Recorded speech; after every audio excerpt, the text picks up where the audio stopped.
기도하십시다. 하나님 감사합니다. 오늘도 주님이 함께 해주셔서 감사하고, 오늘도 주님이 주시는 날, 오늘도 마지막인 것처럼 그렇게 살아낼 수 있도록 우리의 마음을 깨어있게 하시고, 그래서 주님만 바라보는 하루 되게 하옵소서. 오늘 함께 하시는 우리 목사님과 우리 하나님 간사님, 또 이후에 교수님들 함께 지켜주시고 은혜 충만한 우리 하루에 오늘 좋은 시간이 되기를 소망합니다. 오늘도 함께 하신 하나님을 찬양하며 그리스도이신 예수님의 이름으로 기도하옵나이다. 아멘. 잘 지내셨죠? 한 주 동안? 네, 요한계시록 오늘로서 이렇게 마지막 정리를 해야 될 것 같아서 좀 아쉬움이 있고요. 장작 1년을 이걸 가지고 씨름했네요. 1년 동안, 그죠? 몇 학기요 지금 됐는데, 어쨌든 이 요한계시록은 참 문제도 많고 말도 많고 탈도 많지만 아주 중요한 책이라는 것. 이게 이 계시록이 정말 정경에 포함되어야 되나 안 되어야 되나 이런 것들도 다툼도 많았대요. 일단 정경에 기록되었음에도 불구하고 외면을 받았다. 아주 얼마나 이 안에 중요한 계시들이 있길래 이렇게 논란도 많을까 역으로 생각하면 또 그럴 수 있는 책이기도 합니다. 그래서 조심스럽고 누구나 조심스러워서 안 다루는 책이지만 원래 하루 강아지가 범 무서움 들고 오는 것이고요. 그렇습니다. 그래서 오히려 주님은 연약한 자를 또 들어서 또 강아지를 부끄럽게도 하십니다. 이 모든 것이 다 주님이 하시는 일이라고 생각을 하면 못할 것도 없고 그렇다는 생각도 들었습니다. 그러니까 7이라는 숫자, 요한계시록에 빼뜨릴 수 없다고 그랬죠. 7 교회, 7인, 7 나팔, 7 대접, 7 환상, 7 천사, 그죠? 7 앞서는 엄청 많습니다. 7가지 환상이 계속 전체를 보면 7개 환상으로 구성되어 있어요. 그러니까 우리가 처음에 계시가 과거 계시, 현재 계시, 미래 계시로 처음에 이제 구분을 그렇게 했죠. 요한계시록을 했더니 과거의 계시는 1장 1절에서 10절에서 1장 10절에서 17절까지 예수님의 모습을 요한에게 보여주면서 이게 과거가 됐죠. 시점이 요한계시록을 기록한 시점으로 봤을 때, 그죠? 과거가 되었어요. 그래서 요한이 그리고 나서 지금 써라 그랬죠. 현재 진용해서 7교회가 현재 되죠. 2장부터 3장, 그리고 오늘 마지막 장 22장 16절, 5절부터 그 이후가 이렇게 현재의 계시되고 나머지는 미래 계시다. 이렇게 제가 구분해 드렸습니다. 전체적으로 이렇게 구조를 알면 요한계시록이 들어오죠. 그죠? 요한계시록이 들어와요. 그래서 7번째 환상, 지난주에 살펴봤죠. 7인을 떼는 환상에서 7가지 환상이 그 안에 들어있었고, 7 나팔에서 7 나팔 재앙이 들어있었고, 환상으로 다 보여줬죠. 이게 일어났던 일이 아니라 요한이 보여줬던 것이죠. 그럼 계시하고 비밀하고 차이가 뭐가 있을까요? 묵시록은 감춰진 것을 얘기하잖아요. 비밀이잖아요. 근데 계시는 뭐라고 그랬죠? 계시는 보여서 밝히 알려준 것이라고 그랬잖아요. 저 1장 1절에 요한계시록 설명해 드렸죠. 요한계시록 1장 1절에 예수 그리스도의 계시라 그랬어요. 계시는 보여주는 거예요, 밝히. 근데 차이가 굳이 또 내면적으로 들어가면 비밀, 묵시는 모르는 거예요. 그죠? 알려주지 않으면 모르는 것이, 그죠? 비밀은 말해주면 다 알아요. 그죠? 계시는 알아줘도 보여줘도 모르는 거예요. 계시는 아는 자만 아는 거죠. 계시는 그런 좀 차이가 있습니다. 그래서 이 계시에 대해서 이러쿵 저러쿵 이야기를 하기도 하는 것이죠. 그래서 이제 7번째 환상은 첫 번째 우리가 쭉 살펴봤어요. 7번째 환상이 이제 열어지기 시작하는데, 첫째가 뭐였냐면 7번째 환상 중에 첫 번째 환상이 우리 19장에서 이어졌었죠. 그죠? 19장의 6번째 환상이 열리고 할렐루야로 막 그렇게 뭐 20세 장로, 내생물, 뭐 천사들의 합창이 막 있었어요. 그리고 그렇게 6번째 천생이 여기 환상이 열리더니 그다음에 7번째 환상이 딱 열렸어요. 하나로 이제 묶여지면서 7번째 환상이 딱 열렸어요. 7번째 환상이 뭐였을까요? 그거는 구원받은 자들의 노래와 어린 양과 그 신부에 대한 그림이었잖아요. 혼인잔치 제가 얘기했죠. 이게 6번째 이게 환상 중에 7번째 환상. 그러니까 7개 정치하는 7개 환상으로 이어졌는데 그 7개 중에 또 7개가 들어가 있는 거예요. 환상이. 이게 77, 40, 50, 70, 49가 그렇죠. 77, 49 이게 들어가 있는 거죠. 환상이 그렇게 환상으로 이어져 있어요. 이게. 그래서 어려운 거예요. 상징도 있고 비유도 있고 또 실제도 있고 뒤섞여 있어요. 요한계시록. 그래서 이렇게 잘 구별해 내야 되는 건데 이것이 성령의 도우심으로 가능한 거죠. 그래서 마지막에 어린양의 혼인잔치가 이제 7번째, 6번째 환상 묶음 중에 7번째 환상. 그리고 끝나고 이제 20장으로 이어지는데 19장에 또 이제 그 첫 번째 환상이 19장부터 이어져요. 마지막 7번째 환상의 첫 번째 환상. 이해가 되시죠? 7번째 환상 묶음 중에 첫 번째 환상. 이것이 바로 내가 복잡하죠. 7개의 전체적으로 7개의 환상 꾸러미가 7개가 있는 거예요. 7개의 환상 꾸러미가 있는데 이 환상 꾸러미 7번째 환상이 이제 열어지는 거예요. 마지막. 이제 환상 꾸러미가 7개가 있다는 얘기죠. 6번째 환상이 다 끝나고 6번째까지 끝나고 이제 7번째 환상의 첫 번째가 바로 19장의 11절부터 이어졌었죠. 그게 뭐냐면 이제 예수 그리스도 내가 보니 그랬죠. 하늘이 열리고 백마탄 왕자 지난주 얘기했죠. 백마를 타시니 6장에서 백마탄 그분은 적그리스도라고 그랬죠. 백마탄. 그 왜냐하면 그가 활을 가졌어요. 활을 가지고 면류관을 받고 이기려고 발버둥치는 적그리스도의 세력. 근데 여기서 나온 이 백마탄 왕자는 누구냐면 정복자로 오시는 예수 그리스도를 얘기하는 거예요. 19장에서는 예수 그리스도예요. 백마탄 그분이 한 말을 탔는데 그래서 그리스도에 대한 얘기가 쭉 이어지거든요. 19장 16절부터. 그러면서 정복자로 오신 그리스도 그의 이름은 충신과 진실이고 그 다음에 그 눈은 붉고 깎고 그러면서 예수 그리스도에 대한 성품과 그의 이름과 그의 권위와 이런 것들을 쭉 이렇게 기록했어요. 그래서 이분은 반드시 예수 그리스도 맞죠? 19장에 나오신 분은 그리스도고 7째 인을 뗄 때 6장에 첫 인을 뗄 때 나왔던 그 흰말 타는 그 자는 적그리스도로 계속해서 이기고 또 이기고 하려고 하는 적그리스도의 모습이다. 왜냐하면 백마는 승리하고 전쟁에서 이기고 돌아온 자가 타는 거거든요. 백마 타고 들어오거든요. 개성문을 통해서 올 때에. 그래서 백마는 그런 의미가 있어요. 그래서 그리고 나서 이제 두 번째 환상이 또 열리는데 그분은 누구냐면 바로 이제 승리자이신 예수 그리스도의 모습을 이제 그려주고 있어요. 두 번째 환상이 그렇게 열렸습니다. 승리자이신 그리스도 그는 만왕의 왕이요 뭐 만주의 주라 막 이렇게 하면서 나오죠. 그 뒷부분으로 나옵니다. 아주 소름 끼치는 장면들도 막 보여줍니다. 악한 세력에 이제 참가했다가 살육당하는 자들 시체를 처리하기 위해서 뭐가 천사가 태양 안에 서서 새들을 불러보아서 먹어라 그러잖아요. 그 장면이 19장 끝부분에 나와요. 큰 하나님의 그 잔치에 새들을 불러서 먹게 합니다.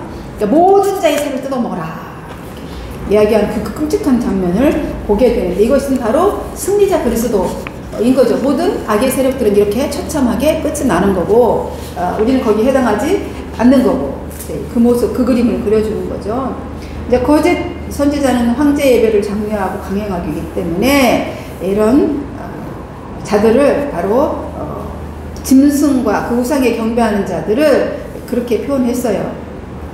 감독관, 전체 제사를 장려하고 그러니까 우상 숭배해라고 막 그런 제사장들을 여기서 말한 제사장 그런 제사장이라는 거예요. 그 제사장들을 다 산채로 유황불에 던져서 울못속에 던져지는 것 영원한 형무소에 쳐넣는 이제 그런 환상이 두 번째, 일곱 번째 환상 묶음 중에 두 번째 환상이 승리자 예수 그리스도의 모습. 그러니까 쉽게 얘기하면 심판하시는 예수 그리스도, 승리하신 주님 예수 그리스도를 그렸습니다.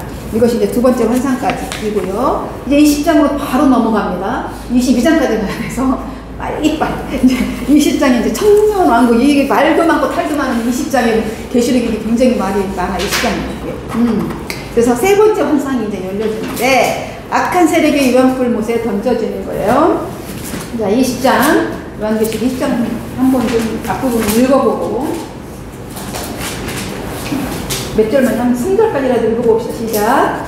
또 내가 보매 천사가 무적인의 열쇠와 큰 쇠사슬을 그의 손에 가지고 하늘로부터 내려와서 용을 잡으니 곧 에베메요 마귀요 사탄이라. 잡아서 1000년 동안 결박하여 무적에게 던져 넣어 잠그고 그 위에 임봉하여 1000년이 차도록 다시는 만국을 미혹하지 못하게 하였는데 그 후에는 반드시 잠깐 노일이라 이랬습니다. 이제 세 번째는 이제 악한 세력에 대한 멸망에 대한 환상인데요.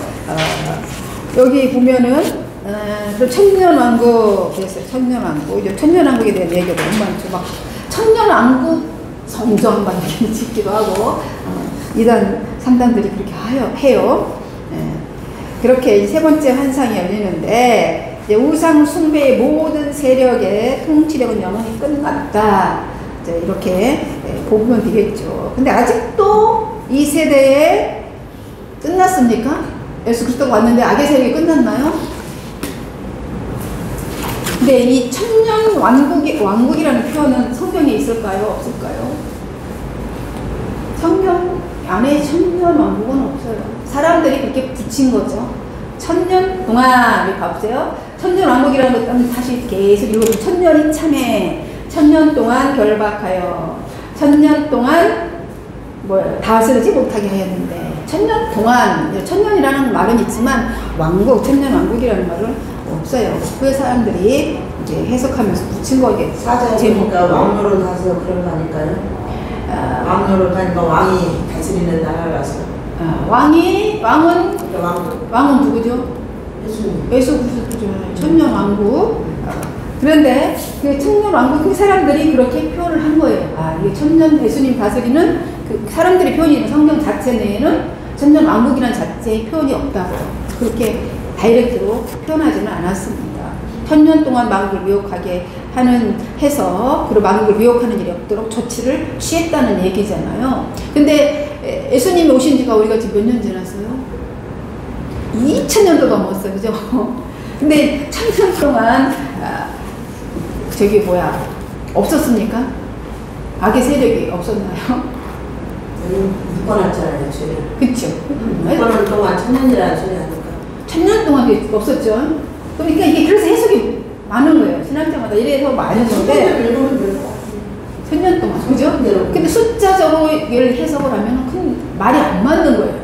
그죠? 1000년 동안 예수님이 온 이후로 1000년 동안 지금 왕궁하고 이게 이 말 그대로 문자적으로 해석하자면 그렇게 되는 거예요. 근데 여기서 그래서 뭐 전천년설, 후천년설 전번대로 계속 뭐 어떤 거 믿으세요? 아무도 이걸 대답을 할 수가 없어요. 해석의 차이가 있어서. 그래서 저는 이제 무천년설을 믿는 거거든요. 믿는 거라기보다는 저는 그렇게 해석을 하는 거죠. 왜냐하면 숫자적으로 안 맞기 때문에 이 기간은 예수님이 시작부터 예수님 오기 전까지 기간이다라고 보는 거죠. 근데 이 전천년설 같은 거는 예수님이 재림 후에 왕국이 임한다라는 뜻이거든요. 그리고 대환란이 먼저 온다. 전천년설은 재림 후에 일어나는 일인 것이고, 그리고 환란을 통과하고 공중에 휴거 일어나고 뭐 그리스도 이중 재림이 있을 것이다. 뭐 공중에 3번 이렇게 이게 바로 이제 그 옛날에 이장님 시한부 준말자들이 끌어다가 이렇게 해석을 해서 막 그렇게 얘기를 한 거거든요. 이제 날짜 잡고 계산하고 막 이래가지고 그렇게 한 건데, 그러니까 이게 이것도 이제 왜냐면 성경이 여기가 가장 기초가 되어 있거든요. 오늘 1장에서 6절로 20장에서 읽어보면 이걸 기초로 한다고 한다면 이게 맞는 거죠. 예수님이 아까 우리 목사님 말씀하셨듯이 이대로 천사가 무저갱의 열쇠와 큰 수사들을 가지고 그 손에 가지고 용을 잡으니 에페미 뭐 용을 잡으니 에페 마귀 사탄 이거 다 사탄을 통칭하는 거잖아요. 악의 세력 그죠? 그걸 잡았어요. 그래서 찾아서 임봉했단 말이죠. 임봉이 1000년 동안 가다 놨어 차도로. 그래서 망을 미혹하지 못하게 했어요. 근데 그동안 잠깐 노일이래야. 그러니까 예수 그리스도가 재림후에 이렇게 해석을 하는 거죠. 문자 그대로 하면 이제 그런데 그렇게 계산하자니까 이 기간이 안 맞아. 2000년이 지났잖아요. 그래서 이 말이 이래저래 이제 말이 많고 해석이 많은 거예요. 그리고 이제 후천년설이라는 것은 뭐냐면 그리스도의 재림이 전에 제가 책에도 써놨는데 먼저 천년왕국이 임한다는 거예요. 천년왕국 이게 이제 지금 이제 2000년 동안 이렇게 그래서 이제 후천년설을 믿는 자들도 있어요. 근데 재림이라는 거는 2000년이라는 건 초림 이후에 2000년. 그렇죠. 재림이라는 건 아직 안 이루어졌잖아요. 안 이루어졌잖아요. 그러니까 이 기간 지나가 2000년 지났는데도 안 이루어졌잖아요. 아직 재림이 안 돼. 근데 여기서 1000년이라는 숫자를 얘기를 하고 있잖아요. 그러니까 무천년설, 2000년설, 뭐 5000년설 이렇게 주장을 하는 거예요. 그러니까 천사에 보면 참 죽지도 않고 어린양 뛰놀고 그런 얘기 있잖아요. 그 11장에 왜냐면 그게 평화의 나라가 오면 그 세계 그 평화의 나라가 이거 아닐까 이스라엘 사람들 이걸 기다리잖아요. 평화의 나라. 이스라엘 사람들이 노래가 지금 민족을 그거잖아요. 사막의 생리남처럼 이렇게. 이스라엘 사람들 아직 예수님이 안 왔다고 믿기 때문에 초림도 안 믿어요. 그 양반들이. 안 믿지만 어쨌든 예언을 해놨잖아요. 안 믿을 뿐이지. 안 믿고 진짜 이 자체를 지금 예수를 인정을 안 하는 거예요. 안 믿지만 역사는 흐르고 있고 하나님의 계획은 지금 진행되고 있는 거잖아요. 그렇죠. 믿거나 말거나 상관없이 하나님께서는 꼭 이스라엘 사람만 위해서 내놓은 게 아니고 온 인류를 우리 우리를 위해서 했기 때문에 그냥 이 그대로 해석가 있는 훨씬 이상하게 해석하면 이상하게 될 것 같아요. 그래서 지금 그래서 사람들이 안 여는 분들도 계시고 천년이라는 이 숫자도 여기가 문제가 제일 많이 많이서는 얘기가 하셔야 돼요. 천년이 하루가 천년이기 때문에 날짜를 갖다가 그게 그러니까 그래서 5천년을 저는 선호하는 거죠. 믿는 거죠. 그러면 여기 보면 환란이 다 끝나고 난 다음에 20장이 그리고 걔네들 그 악한 무리를 다 얘기하는 거잖아요. 마지막. 문자적으로 해석하면 전천년설을 주장하는 거죠. 사람들이. 그러니까 전천년설, 후천년설 이것들 다 이제 문자적으로 해석하는 거고 우리는 이제 문자적으로 보지 않고 그냥 상징으로 보는 거죠. 그거를 예수 그리스도께서 이제 그 안에 담겨져 있는 뜻이 상징으로 오는 견해가 있는 것이고요. 이 기간 동안 이 땅에 교회가 그리스도와 더불어서 왕노릇한다고. 지금 현재 우리 왕 같은 제사장이요. 그냥 베드로가 신약성에 얘기했잖아요. 여러분은 왕 같은 제사장이요. 그래서 이미 우리는 천국을 사는 거예요. 쉽게 얘기하면 우리는 지금 이 땅에 사는 동안 그리스도와 더불어 살고 있는 자. 천년설은 지금이 천년왕국 시대다 이렇게 이야기하는 거예요? 그 기간을 얘기하지 않는 거죠. 그렇죠. 그 기간을 얘기하지 않고 재림 예수님이 이제 재림할 거잖아요. 지금이 왕노릇하는 그거다. 1000년 동안 그걸 그냥 왜냐하면 무저갱에 지금 이미 여기서 보면 던져 넣었어요. 근데 왜 천년이라고 했을까요? 굳이? 그러니까 상징이라고 천이라는 이스라엘 사람들의 천은 충만한 수예요. 충만한 수. 무슨 말인지 알죠? 우리가 숫자가 그냥 왜 계속 히브리어 얘기하는 이유가 숫자 히브리어 제가 드렸잖아요. 숫자가 천은 충만한 수예요. 많은. 그러니까 하나, 둘, 셋, 넷, 천이라는 숫자의 의미도 있지만 솔로몬이 1000마리의 제사를 한꺼번에 드렸는지 나눠 드렸는지는 모르지만 많은 온전한 수를 드렸다. 이게 천이라는 숫자예요. 그러니까 이 천년이라는 이 의미도 아마 이렇게 요한이 천년 동안 가둔다는 건 이거 어떻게 생각하냐? 열쇠가 와서 무덤에 지금 가져져 있다라는. 왜냐하면 그 얘기는 잠시 동안 잠깐 놓인다 그랬잖아요. 그러니까 무덤에 있다고 해서 우리는 이미 이겼다니까요. 아니 이겼지만 죄가 있잖아요 지금. 그러니까 그 죄가 있잖아요. 너 계속해서 이것 때문에 얘기가 많은 거죠. 죄가 있지만 여기 잠그면은 죄가 활동을 못 하잖아요. 천년 동안은. 무저갱에 던져 넣어가지고 그 위에 임봉하여 천년으로 다시는 그러니까 이게 문제가 있는 거예요. 전천년. 왜 문제가? 그 잠깐 동안만 가두는 거잖아요. 그리고 요때 그러면 천년이 차돌이고 천년 전에 이미 완전한 그건 천년 동안 가둬 나갔고 전원이 천년이라는 거를 뭐 천년 그 숫자적으로는 아니지만 그래도 무적에 가두고 사람들이 죄 없는 데서 하나님하고 이 땅에서 살고 싶은 욕망이 있잖아요. 그거를 이룰 수 있다고는 구원 받은 사람이 죄가 없는 게 아니에요. 죄가 덮어진 거지. 우리는 죽을 때까지 죄가 없이는 못 살아요. 훈련 받았잖아요. 계속 계시록에서. 그런 무슨 죄가 무슨 장에서 훈련 받았잖아요. 내가 계속 항상 계시를 계시를 하고 그렇죠. 계시를 계속 제가 말씀을 드렸잖아요. 그러니까 이 이야기는 무슨 말이냐면, 그러니까 천년 동안 결박하여 이미 예수 그리스도가 오면서 이겼어요, 졌어요, 마귀를 이겼어요. 그거하고 상관이 없는 것 같아요. 이거는 그거는 당연히 우리는 주님 안에서 예수님이 이겼지만 우리는 아직 죄 가운데 살고 있잖아요. 그거를 이기는 예수가 이겨줬잖아요. 예수님의 이름으로 예수가 이겨줬다고요. 이겨줬을지라도 우리가 죄 짓는 걸 어떻게 회개해야 될 거 아니에요. 그래서 회개하죠. 그래, 그러니까. 그렇게 계속 회개를 근데 하는데 마귀가 이제 갇히면 그 죄가 안 나온다 이거죠. 마귀가 갇혀, 이 현재 마귀는 머리를 상해서 그냥 발버둥 치고 있을 뿐이에요. 발버둥 치지만 우리는 당하고 있잖아요, 사람들이. 그럼 그게 없다는 얘기죠. 요 얘기 저런 분이 생각하거든요. 이 기간은 예수가 완전히 그래서 계속 얘기했잖아요. 구원은 완성이 됐습니까? 완성이 가고 있는 겁니까? 완전히 가고 있잖아요. 완성하고 있는 거예요. 완전히 이루어지지 않아. 완전한 날이 오면 평화의 나라 이사야서 11장이 이루어지는 거예요. 근데 지금 우리가 완전히 구원이 예수가 와야지 완성이 돼요. 완성이 되는 거라고. 기간 동안에 우리는 시련도 있고 고난도 있는 거예요. 근데 그 기간 동안에 지금 요한이 하고자 하는 이야기는 전체적인 이제 계시록이 전체를 봐요. 요것만 막 보니까 이게 논란이 막 있는 거예요. 근데 전체적으로 뭐냐면 이렇게 그 시대는 지금 우리의 환란과 비교할 수가 없잖아요. 요한 사도가 살았던 시대에는. 근데 이 계시의 말씀을 주시면서 이 전체의 그 포인트는 어떤 선에 따라서 이 해석이 다 틀려지는 것 같아요. 왜냐면 제가 그쵸. 해석을 보면 정말 동일하게 해석하는 건 아무것도 없어요. 거의. 진짜 할 수가 없어. 왜냐하면 이 신학이 파로 들어가는 게 안 맞거든요. 나는 이해가 되거든요. 이게 왜 그렇게 복잡하게 해석을 해야 해보셔요. 한번 어떻게 해석하는지. 그게 중요한 거예요. 저는 그냥 아무 어렵지 않거든요. 쉬워. 근데 이거를 막 길이 꺼가지고 막 이렇게 하니까 안 맞죠. 그래서 어쨌든 목사님이 6천년설을 하시니까 그 잘했다 잘못했다가 없고 그냥 목사님이 하시는 대로 하시면 돼요. 그쵸. 그러니까 저는 이렇게 하니까 어떤 거를 우리 의견이 일어나는데 저는 그동안 이제 계시록을 보고 하면서 그냥 저를 1장부터 읽으면서 성경 전체 읽으면 그냥 해석이 되거든요. 근데 이제 여기서 그렇게 해석을 해버리면 이제 다 틀려버리거든, 창세기부터. 지금 이제 쭉 들어보세요, 끝까지. 어쨌든 이 천년과 목사님은 그냥 그렇게 하시면 돼요. 그렇지. 여기에서 저는 제일 궁금했거든요.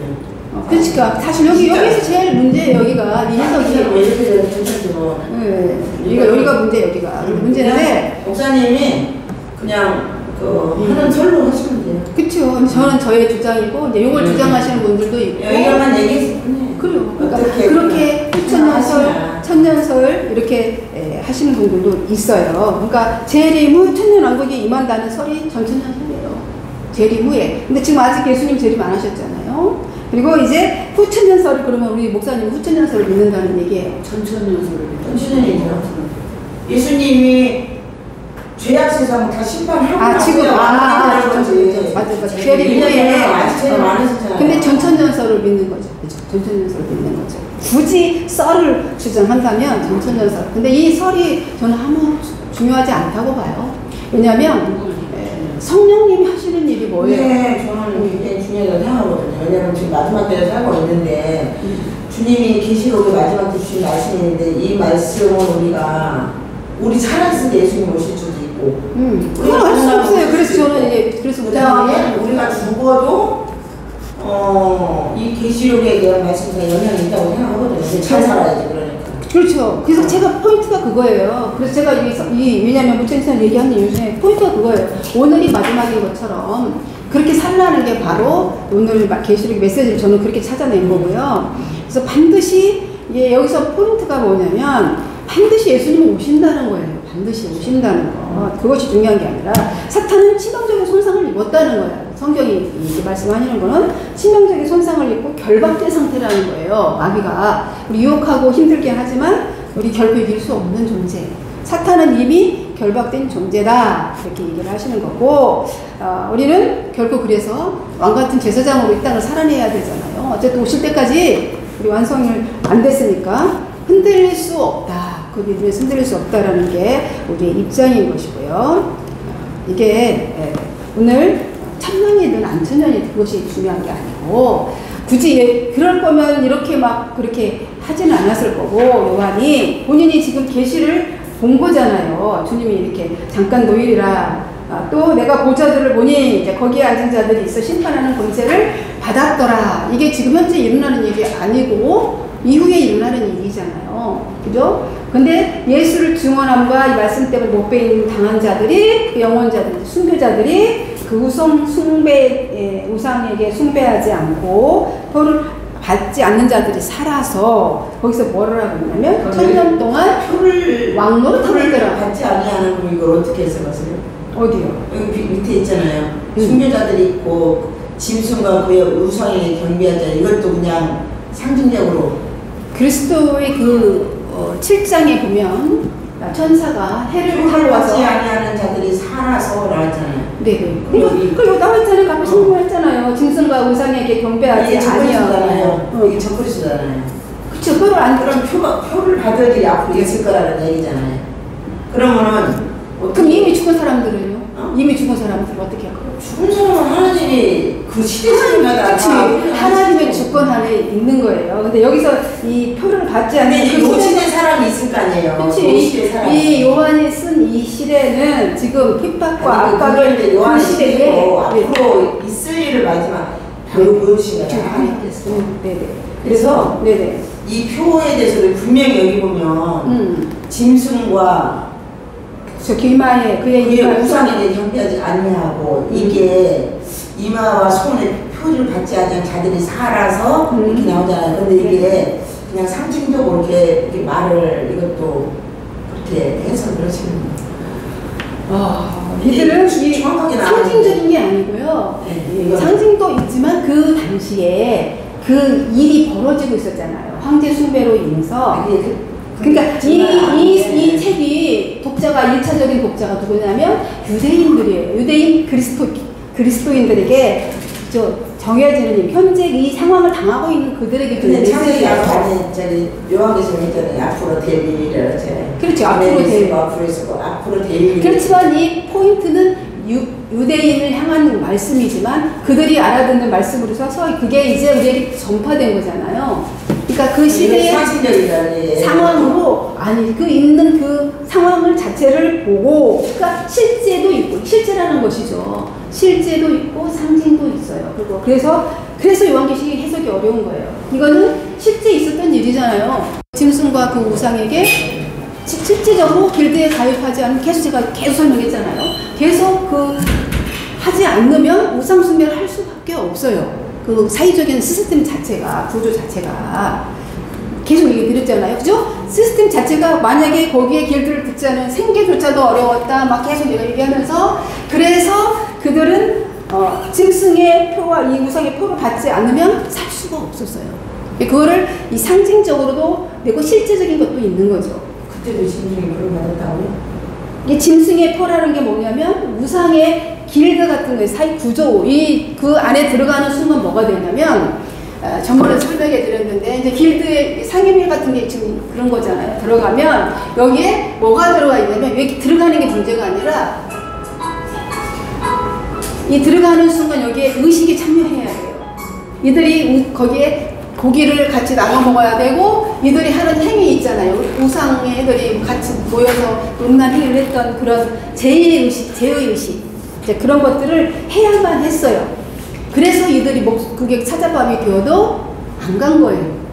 그러니까 그냥 굶어 죽은 거야. 그냥 안 먹고 말지. 내가 이 표를 안 받는 거야. 그 표를 안 받는 게 그런 거죠. 그래서 내가 상임위에 안 들어가면 거래도 할 수 없고 먹고 살 수도 없고, 그죠? 이런 상황인 거예요. 현실인 거예요. 실제야. 이거는 실제이기도 하고 상징인 거. 서대에게는 우리는 상징인 거죠. 그러니까 무슨 말인지 알겠죠? 그때 당시 실제이고 지금 우리에게는 상징이고 그때 안 가봤으니까 모르잖아.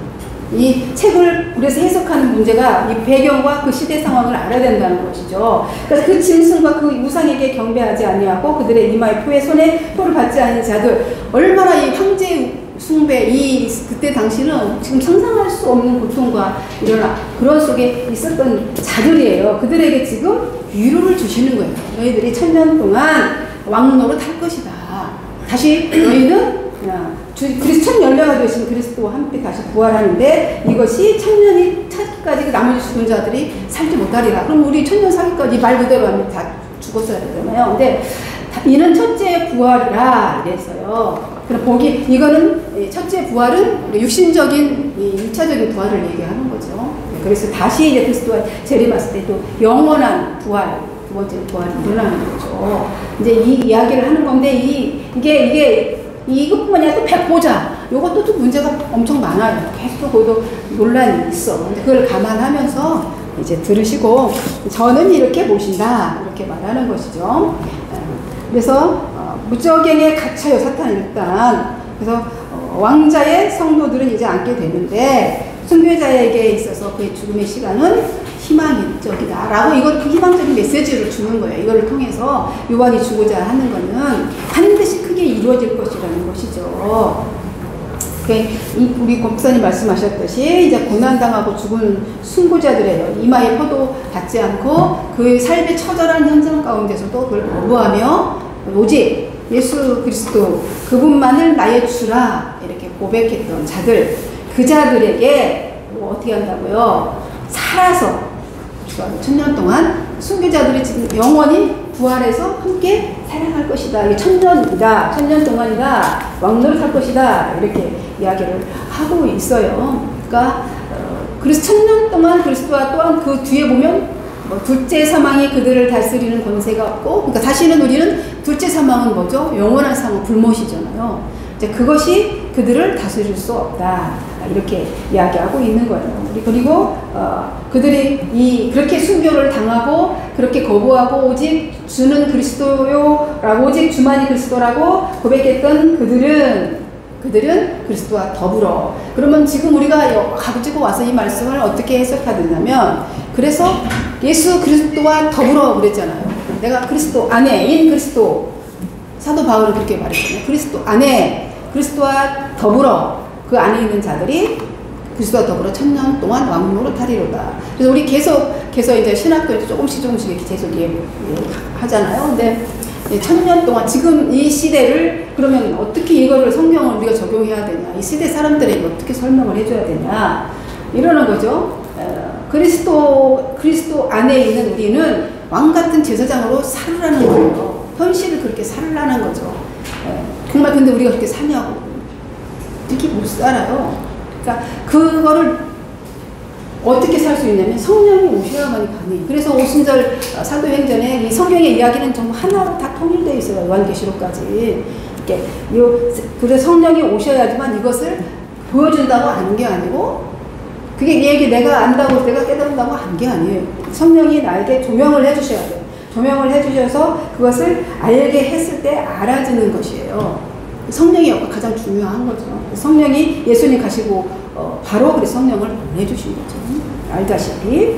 그래서 우리 계시록은 이제 그런 의미에서 이제 예수님 가시고 성령이 오시고 지금 요한의 시대가 95년이에요. 예수님 가시고 거의 60년, 그죠? 60년 가까이 지난 거잖아요. 초기 기독교인들 박해가 심했을 때 기록된 거예요. 그러니까 이거를 이 서신이 왜 기록했을까?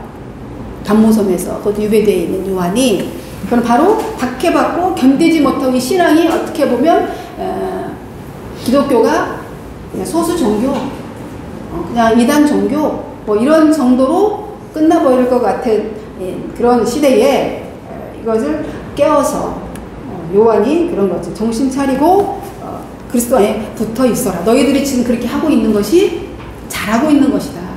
핍박과 견디고 이게 정말 맞는 걸까? 예수님이 정말 1000년 후에 금방 오시리라 했는데 뭐 오늘 올까 내일 올까? 기간을 그래서 말씀해 주시지 않으신 거예요. 왜냐하면 오늘이 그날처럼 살라는 거예요. 마지막 날처럼 오늘 살라는 것이고, 이제 메시지를 그렇게 저는 해석을 합니다. 그렇게 하고, 계속해서 이제 곡과 마곡이, 시간 막 가니까 마음이 막 급해지네. 어쨌든, 그래요. 이제 첫째 환상이, 그렇게, 넷째 환상이 그렇게 열렸어요. 세 번째 환상이 뭐였죠, 아까? 세 번째 환상이, 아까 뭐였죠? 유황불못에 던져지는 사탄의 운명. 그랬죠. 운명이 끝났다. 아까 1절, 3절 읽었죠. 근데 잠깐 동안 노일이라. 예, 그랬어요. 그리고, 또 보자의 그 두 번째, 다섯째, 네 번째 환상은 이제 천년왕국. 이 천년왕국이 이제 길어진 거지.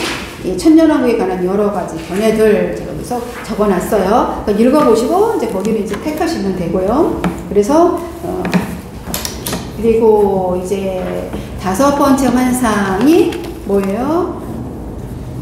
천년왕국을 누리던 축복의 시간이 끝나게 되자 계획대로 사탄이 감옥에서 또 나와요. 풀려나와요. 목사님. 그죠? 7절에 보면 사탄이 옥에서 나와. 이건 또 어떻게 설명할 거예요? 이게 참 이게 해석이 어려워요. 옥에서 풀려 나옵니다. 최후의 전쟁이 시작돼요. 풀려나. 잠깐 동안 다 노일이라고 그랬잖아요. 사단이 곡과 마곡을 미혹해서 모아서 싸움을 걸어옵니다. 곡과 마곡은 뭐죠? 마곡동 동네 이름이 아니고 곡과 마곡은 하나님을 대적하는 적그리스도 세력을 곡과 마곡으로 이제 표현하는 거죠.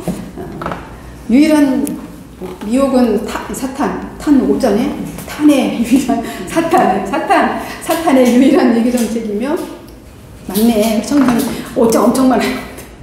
사탄의 유괴 정책이며 외교 정책. 그러니까 사탄이 미혹하는 거는 미혹밖에 못해요. 사탄은 능력 없어요. 그러니까 이미 이겨놨잖아요. 옥에 가둬놨어요. 무적행이 던져넣어서 천년 미혹하지 못하게 했다고 그랬는데 미혹을 하죠. 잠시 동안 모여서 미혹하고 있는 거예요. 유일한 외교 정책이며 하나님과 사람을 대항하는 유일한 도구다.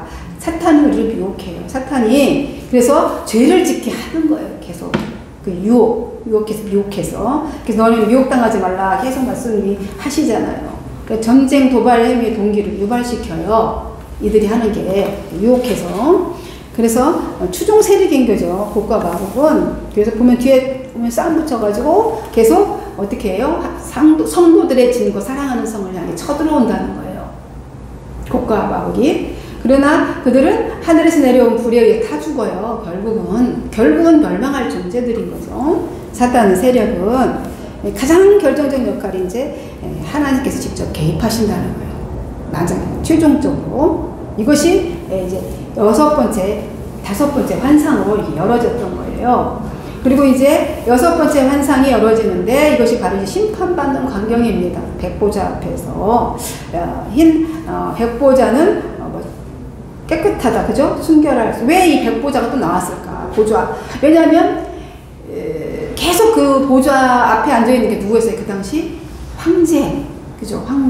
황제가 그 권세, 절대 권세를 가지고 앉아 있었어요. 그런데 너희가 절대 권사 내가 주다, 너희도 안 그래서 다 죽인다, 막 실제로 다 죽였잖아요. 뭐 태워 죽이고 뭐 어떻게 죽이고 막 죽였는데 어떻게 한다고요? 진짜 심판할 주는 백보자 앉으신 하나님이시다. 이 이야기를 지금 드러내서 막 얘기할 수가 없는 상황이잖아요. 요한도 그 시대를 살고 있는 사람이기 때문에 지금 들통나면 죽여야 되는 거고 그걸 보는 사람도 죽어야 되는 이런 상황 가운데 그래서 상징도 되어 있고 비유도 되어 있고 그렇게 그림 언어로 이렇게 생생하게 표현해서 보여주신 것이죠. 이렇게 이해를 하시면 될 것 같아요. 그래서 전 영원히 마귀의 유황불 구덩이에 던져져서 영원한 고통 당할 것이라고 이렇게 얘기를 하는 거예요. 그 세력들이. 그럼 여섯 번째 환상 백부자에 앉아 있고 이제 그분은 판결, 성결로 이제 아주 정의와 공의로 이제 심판하시죠. 근데 그분 앞에 보니까 21장에 보니까 어떻게 해요? 20장에 보니까 21절에 보니까 땅과 하늘이 그 앞에서 간 데가 없대. 그러니까 하나님의 마지막 심판 때 오면 어떻게 된다는 거예요? 모든 세상의 물질들이 그죠? 하늘조차도 땅조차도 뭐 아무 의미가 없다는 거죠. 온데간데 없다라는 거예요. 찾을 수가 없어. 다 새 천지가, 그래서 신천지, 그래서 이렇게 붙이는 거예요. 신천지. 새로운 천지가 굉장히 우리가 써야 되는 말이에요. 사실은 신천지가 된다는 거거든요. 새로운 천지가 돼요. 근데 죽은 자들이 큰 자나 작은 자나 다 하나님 앞에 서 있어요. 심판 때 피할 수 없어서 심판받고 있어서 판결을 기다리고 있다는 겁니다. 심판을 받은 후에 부활이 있게 되는데, 그래서 이제 생명책에 나와, 생명책. 이 12절에 보면 생명책에 나오죠. 같이 한번 읽어볼까요? 빨리빨리 읽어야 돼. 시간이 없어가지고. 시작. 또 내가 보니 죽은 자들이 큰 자나 작은 자나 그 보좌 앞에 있는데 책들이 펴져 있고 또 다른 책이 펴졌는데 곧 생명책이라 죽은 자들이 자기 행위를 따라 책들에 기록된 대로 심판받으니. 그러니까 하나는 밝혀줬어요. 생명책이다. 근데 책들은 어떤 책들인지 이제 여기서는 다이렉트로 얘기 안 했는데 보니까 기록된 대로 심판을 받더라. 그래서 우리는 기록된 대로 각자 행위에 기록된 책, 행위록이 아닐까 생각을 하는 거죠. 생명책. 이미 생명책에 기록되지 못한 자들은 다 마귀와 함께 불구덩이로 들어가고 그랬어요. 다시 죽음을 보지 않고 영원히 하나님 백성으로 살게 된다. 우리는 얘기해요. 이게 최후의 심판을 지금 보고 있는 거예요. 계시로 보여주고 있어요. 근데 보여줘도 우리는 책을 봐도 잘 모르는 게 문제죠. 계시는 이제 그런 특징이 있다라고 알아두면 되겠고요. 사망은 사람을 죽게 하는 것이고, 그죠? 그것을 사망이라고 했죠. 죽게 하는 법. 사망은 한번 죽는 것은 사람에게 정하시는 법이라고 그랬잖아요.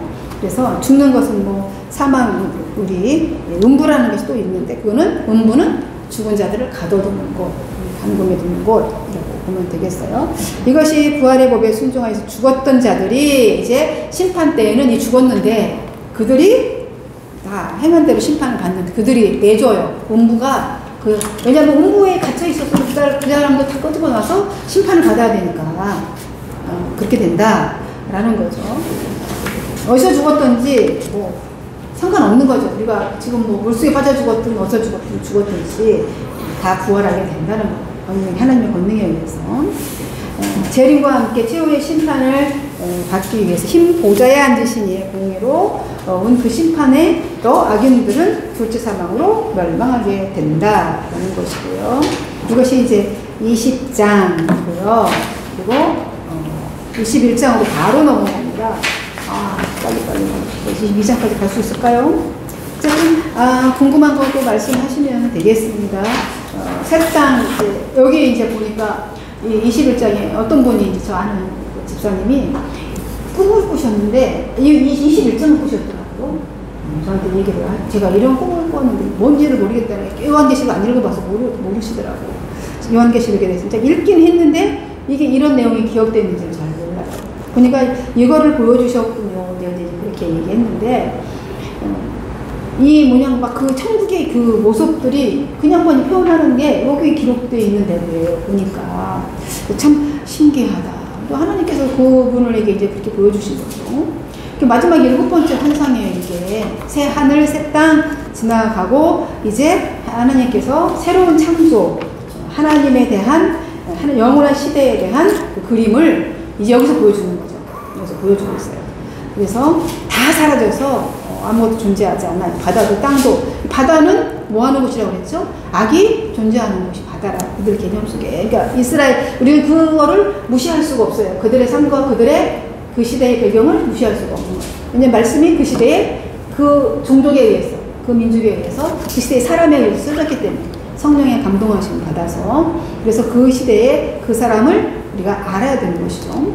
그래서 더 이상 존재하지 않았어요. 슬픔은 이제 다 없어졌어요. 죄도 없어질 것이요, 어둠은 끝날 것이요.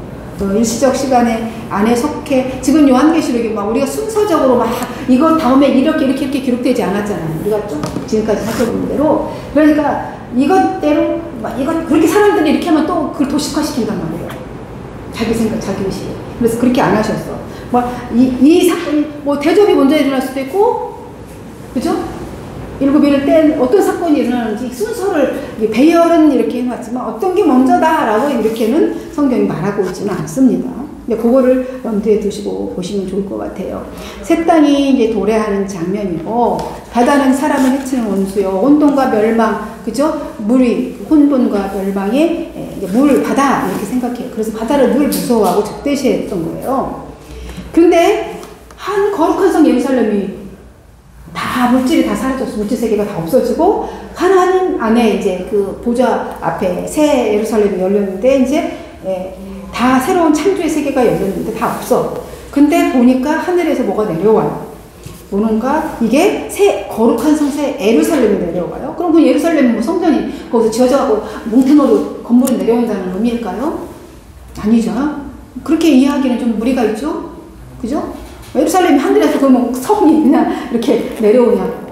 그런 것은 아니지만 상징적으로 그렇게 보여진 것이 그렇게 그런 의미가 담겨져 있는 그런 거룩함으로 거룩한 성 예루살렘이 하나님께로부터 내려요. 하나님께로 모든 근원이 하나님으로부터 이제 더 이상의 악의 세력으로부터 해를 당하지 않는 하나님 나라의 완성되어진 성도들의 이제 하늘에서 내려오고 있다라는 것입니다. 그러니까 그 모습이 얼마나 찬란하고 아름다운지 성도들의 그 모습이 거룩한 성 예루살렘 그 아름다운지 그 모습이 이렇게 의인화했잖아요. 마치 신부가 신랑을 위해서 단장한 것처럼 결혼식과 연관되어 있는 거예요. 그러니까 요한계시록은 결혼식 얘기이기도 해요. 내가 러브 스토리다라고도 얘기했는데 결혼의 장면이 들어가 있는 거예요. 그러니까 신부가 가장 아름답게 하잖아요. 결혼할 때. 이제 지금 이 결혼식이에요. 쉽게 얘기하면 이 재림의 날, 심판의 날은 신랑 신부의 결혼식. 그러면 신부는 어떻게 하고 있어야 됩니까? 신랑 맞을 준비를 하고 있으라는 거죠. 단장한 신부가 너무나 아름답고 찬란한 그런 모습을 하고 이제 하늘에서 내려오는 거룩한 성 예루살렘이 그러면 우리 건물 생각하는 그런 모습에 그것이 내려오는 게 아니죠. 아름다운 예루살렘 성전 안에 있는 그게 교회가 예루살렘 교회 자체가 교회예요. 성도가 어쨌든 아름답고 신랑을 위해서 단장한 신부의 같은 모습으로 내려옵니다. 그래서 그들과 함께 지내면서 이제 어쩌고저쩌고 쭉 나와 안 읽고 가겠습니다. 영원히 하나님 사람들 사이에 그 보면 그 다음 절에 거기에 함께 거하리니 그래요. 4절에 나오죠. 그거는 너희는 내 백성 이거는 출애굽기에서부터 계속 얘기했던 거. 너희는 왜 법을 줬냐? 율법을 주시는 이유가 있어요. 그때 당시는 구원하기 위해서 줬어요. 왜냐하면 율법을 다 지켜야지만 구원받을 수 있었잖아요. 그죠? 율법 시대에는. 그런데 지금은 그런 게 아니에요. 예수 그리스도를 믿어야지 구원을 받는 것이죠. 그래서 율법은 사도 바울이 해석해 줬어요. 왜 그렇게 했느냐? 율법은 예수 그리스도를 믿게 하기 위해서 몽학 선생이다. 그렇죠. 초등교사였다라고 얘기를 하잖아요. 안내해줘요. 지금은 율법은 죄를 죄되게 드러나주는 역할을 해요. 그래서 내가 죄인인 것을 알았어. 내가 구원받은 존재야. 그래서 내가 이제 율법을 지키는 율법이 무시되는 게 아니라 이렇게 사도 바울이 그렇게 해석을 해줬어요. 우리에게. 그리고 사람들 사이에 이제 내가 이렇게 영원히 거하겠다라고 한 것은 내가 너희의 하나님 되겠다는 거예요. 하나님의 의지예요. 의지. 하나님께서 사람들과 함께 계심에 그랬잖아. 내는 너의 백성이 되고 너는 나의 백성이 되고 난 너의 하나님이 되고 이거 끝내주는 거죠. 그러니까 우리가 그게 바로 천국인 거죠. 하나님이 다스리는 나라가 천국이에요. 하나님이 다스리는 나라가. 여기서 내가 지금 여기서 하나님 나라를 다스리고 내가 천국을 살고 있는 거죠. 천국을 살고 있는 거예요. 예. 그래서 하나님 예수님 그랬잖아요. 여기 있다 저기 있다 누가 그러냐? 네 안에 있다 천국이. 그 말인 거죠. 예수가 나를 다스리고 통치를 나를 하게 되면 그게 천국인 거예요. 그래서 절대 아무리 내가 뭐 해도 예수가 없으면 하나님을 모르면 그래서 천국이 안 되는 거예요. 예수님 왜냐면 예수님이 통치자이신데 그 나라의 백성이 돼야 되는데 전혀 몰라. 이 세상에서 예수님을 몰라. 그러면 그게 그 사람들에게 그게 지옥인 거예요. 그래서 지옥은 하나님이 만들어 놓은 게 아니다. 계속 강조하죠. 사람 스스로가 가는 거예요. 자기들 스스로가. 그리스도와 등을 돌려서 걸어가기 때문에 그 반대의 길을 가면 그것이 지옥인 거예요. 천국 가고 싶다라고 안 믿는 사람도 얘기를 해요. 그럼 뭐라고 얘기해요? 천국은 하나님이 다스리는 나라예요. 하나님이 통치자인 거예요. 그럼 당신이 하나님을 안 믿으면 어떻게 그 나라를 갈 수 있겠습니까? 그죠? 그래서 보라, 드디어 처음으로 계시록에서 하나님의 말씀이 들려옵니다. 아직까지 하나님은 천사가 와서 전해줬죠. 계시를 환상을 통해서 말씀하셨는데 드디어 하나님 말씀이 들려옵니다. 보라, 내가 만물을 새롭게 어떻게 한다고요? 하노라 이러십니다. 새 창조예요, 새 창조. 그러자 천사가 바 끼어들어요. 끼끼바죠? 끼끼바건데 끼어들었어요. 이 말씀은 신실하고 템되니 기록하라. 그 말씀 옆에서 끼어들어서 요한에게 기록하라고 말합니다. 그래서 요한에게 그러면서 말씀하셔요. 다 이루었다. 다 이루었다. 나는 알파와 오메가요 처음과 마지막이다. 내가 목마른 자에게 값없이 생명수 샘물을 거저 마시게 할 것이다. 이렇게 전해주십니다. 하나님의 의지죠. 이게 생명수 샘물을 내가 주겠다라고 얘기합니다. 그러면서 보면 8절에 20절 8절에 뭐라고 써있냐면 나와서 21장 8절이죠. 그러나 두려워하는 자들 뭐 이런 자들이 있대요. 내가 상속으로 받을 내가 생명수샘을 다 줄 거라고 지금 다 약속하셨잖아요. 값없이 목마른 자에게 아무에게 주지 않고 그래서 하나님으로도 시작해서 하나님으로 끝난다는 거잖아요. 알파요 오메가요. 알파 오메가 그죠? 알파 오메가죠. 알파 오메가 이게 이제 헬라어 알파 오메가고 저기 히브리어는 알레프 그죠? 이쪽으로 오지. 알레프 또 타우 그죠? 이렇게 해가지고 처음 시작 알파벳 끝이에요. 처음 시작 여기 3 시작 그럼 끝 이렇게 해서 이들이 이렇게 그러니까 처음이요 마지막이요 하나님한테는 시간이 개념이 있을까요? 없을까요? 하나님은 영혼의 상의 시간에 우리가 시간 안에 들어온 것이지 그 시간 안에 갇혀 있는 거지 하나님에게는 시간이 없어요. 그죠? 그래서 천년하루 천년의 의미 그죠? 우리가 생각해 봐야 되는 거죠. 그래서 천년이 하루같이 하루가 천년일 수도 있고 천년이 하루일 수도 있어요. 그러면서 영적 목마름을 찾고 갈구하는 자에게 값없이 생수를 제공해 주시겠다는 것이지요. 근데 벌받을 자가 있다잖아요. 정확하게 정해져 있어요. 어떤 자들? 두려워하는 자들, 믿지 아니하는 자들. 여기 나도 속해 있더라고요. 흉악한 자들, 음행하는 자들과 점수를 받을까 우상 숭배자들. 우리 막 두려워할 때 있잖아요. 한 번도 안 두려워했습니까? 두려워하는 자들, 믿음이 없어서 복음을 거절하는 자들, 거짓말하는 자들, 선의의 거짓말도 포함돼요. 허위, 불의, 거짓말하는 자, 때로는 침묵도 거짓이 될 수 있다 그랬어요. 침묵하잖아요. 아닌 거 알면서도. 이런 자들 모두 유황불에서 던져서 영원한 죽음의 둘째 사망을 당하게 됩니다. 그런데 우리가 그리스도 안에 있으면 이것이 덮어준다는 거예요. 이것이 정말 말할 수 없는 은혜라는 것입니다. 그 얘기인 거예요. 포인트가 뭘 죽이겠다, 업죽하겠다라는 것이 목적이 아니고 그리고 7 대접을 받았던 천사 중 하나가 요한에게 오더니 어린 양의 아내가 될 신부를 보여주겠다 그래요. 천사가 와서 그러더니 자기 성령으로 막 휘감아서 어디로 높은 산으로 가더니 여기서 또 거룩한 성 예루살렘을 또 보여줘요. 거룩한 성 하나님의 교회의 행복한 신부라는 걸 아까 말씀드렸죠. 겉모습이에요. 이제 쭉 그 영광을 보여줍니다. 그런데 그 문이 12문이 있고 이제 형상 그 건물의 모양을 쭉 설명하죠. 우리 아까 의미적으로는 그게 아니라고 그랬는데 그죠? 근데 이것을 봤다는 거죠. 아까 그분이 봤더니 그 어딘가를 이제 꿈꿔서 갔는데 이런 걸 봤다는 거예요. 보석이 막 뭔 보석인가요? 이 얘기를 하더라고요. 그래서 너무 자기가 놀라고 얘기를 하시는데 가로 세로 넓이가 모두 12,000 스타드라는 거는 입방형으로 돼 있다는 거잖아요. 이렇게 그렇게 돼서 투명했대요. 그리고 각색 보석들로 이렇게 주룩주룩 있었대요. 아이고 어떻게 어쨌든 그렇답니다. 그리고 어쨌든 새 에덴으로 그 22장으로 넘어갑니다. 그렇게 해서 찬란한 것들이 보여졌고요. 얘기를 해야 되는데 됐네. 22장 새 에덴으로 초대하는 말씀이에요. 보면 22장 1절에서 2절 보면 한번 읽어보시래요. 또 그가 수정같이 맑은 생명수의 강을 내게 보이니 하나님과 및 어린 양의 보좌로부터 나와서 길 가운데로 흐르다가 강 좌우에 생명나무가 있어 12가지 열매를 맺되 달마다 그 열매를 맺고 그 나무 잎사귀들은 아무도 치료하기 위심이다. 네. 이게 지금 새 에덴으로 초대하는 말씀인데 이건 창세기부터 나온 거죠. 2장 에덴 거기서부터 강이 어디서부터 에덴으로부터 그렇죠. 나와서 비송강, 뭐 기원강, 히데갈, 우바라데강 이렇게 해서 나오잖아요. 강 근원에서 쭉 흘러내리는데 그것이 이제 계속 이어져서 와서 에스겔의 47장 되고서 보면 여기 썼는데 47장 여기 9절부터 쭉 6절부터예요. 6절부터 쭉 16절까지 이어보시면 이 제단으로부터 성전에서 흘러나와서 그 장면이 또 말씀하세요. 그러니까 이어지는 거예요. 성경이 계속. 이 생명수의 강, 예수님도 생명수의 강에 대해서 얘기했죠. 내가 생명수의 강이다 얘기를 했어요. 생수의 강인데 이 강이 어떻게 했습니까? 제단으로부터 흘러나왔어요. 그래서 제단으로부터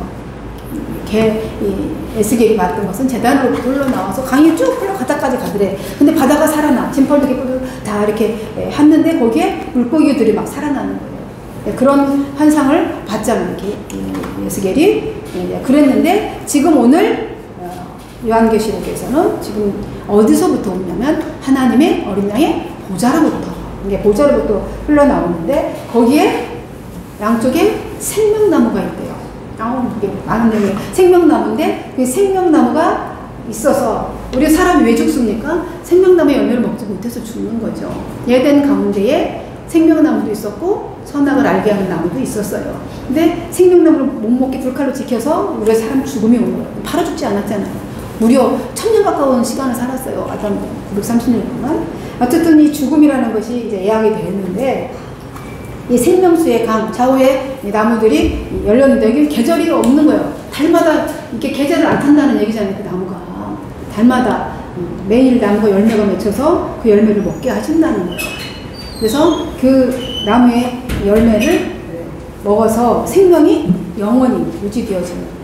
그리고 그 나무의 잎사귀들은 뭐하다고요? 치료하는 역할을 하더라. 그러니까 우리 예시겔에서 그 물이 성전으로 흘러나와서 어떻게 했어요? 치유하고 회복했잖아요. 그러면 여기 요한계시록의 22장에 어떻게 돼요? 치유하고 회복하더라. 영원히 거기에는 그것이 우리가 그러면 예수 믿는 사람은 어떤 역할을 해야 되냐? 생명수의 강을 이제 우리가 마시고 예수 그리스도 안에 있는 자들 이렇게 우리는 치료하는 역할을 해야 된다는 이야기인 것이죠. 더 깊이 들어가야 되는데 말을 못하겠네. 그래서 하나님의 백성의 삶이 얼마나 풍족하고 행복한지를 여기서 또 볼 수가 있어요. 쭉 길게 제가 풀어놨기 때문에 그냥 읽으시면 될 것 같아요. 필요하시면 읽으시고. 하나님은 원래 하나님 얼굴을 보면 우리 죽어요? 살아요? 죽어요. 모세도 안 보여줬어요, 얼굴을. 그런데 보니까 얼굴을 볼 수 있게 되는 거예요.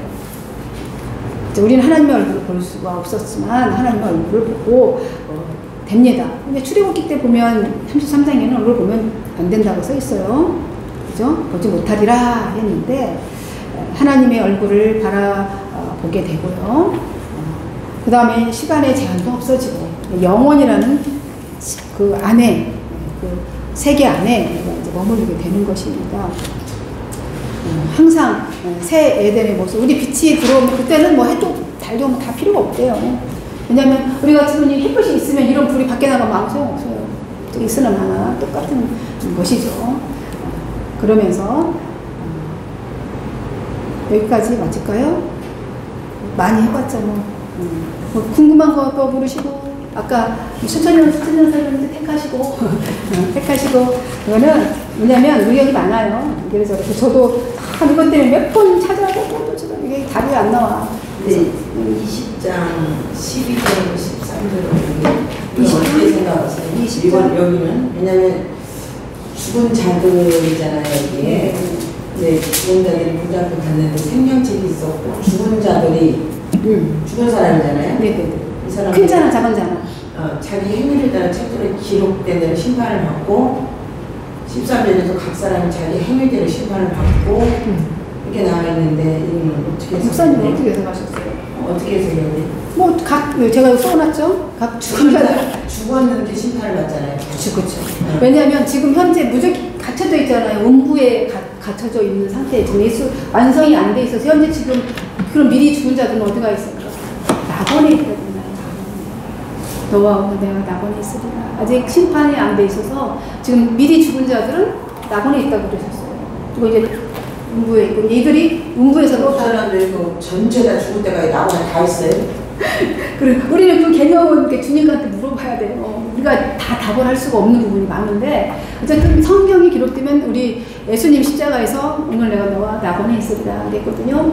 그래서 주님이 지금 중보하고 있다고 그러시잖아요. 살아서 역사하셔서. 우리 세계가 우리가 생각하는 뭐 어떤 그런 공간적인 어떤 그것인지, 우리는 시간에 갇혀있고 공간에 갇혀있어서 그거를 잘 이해가 안 돼요. 목사님, 그 밑에 15절에 꺼봐요. 끝났습니다. 생명책 생명책이 기록되지 못하면 그 모습 분명히 지옥 가는 사람이잖아요.